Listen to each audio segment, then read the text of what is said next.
আসসালামু আলাইকুম রহমতুল্লাহ।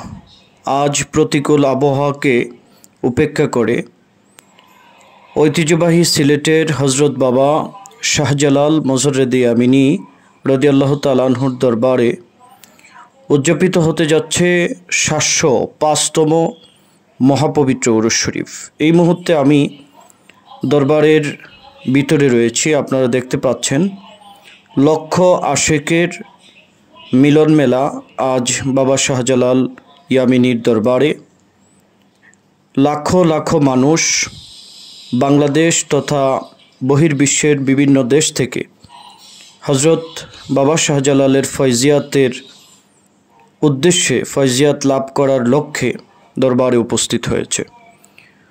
লালে লাল শাহজালাল ধ্বনিতে মুখরিত আজকের এই ঐতিহ্যবাহী সিলেটের জমিন।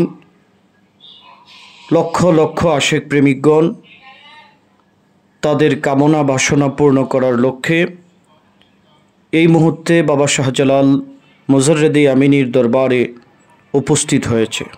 সম্মানিত দর্শক শ্রোতা, আধ্যাত্মিক নগর সিলেট থেকে আমিও আজকে আপনাদের সকলের পক্ষ থেকে যুক্ত হয়েছি বাবা শাহজালাল মোজাররেদে আমিনীর দরবারের উরুস শরীফ দেখানোর জন্যে। আপনারা দেখুন এবং অন্যকে দেখার জন্য ভিডিওটি শেয়ার করুন এবং একবার হলেও বাবা শাহজালাল মোজাররেদে আমিনীর জিয়ারতে তিনার ফয়জিয়াতের আশায় ওলি আল্লাহর দরবারে আসুন। ধন্যবাদ, সবাই ভালো থাকবেন। আসসালামু আলাইকুম।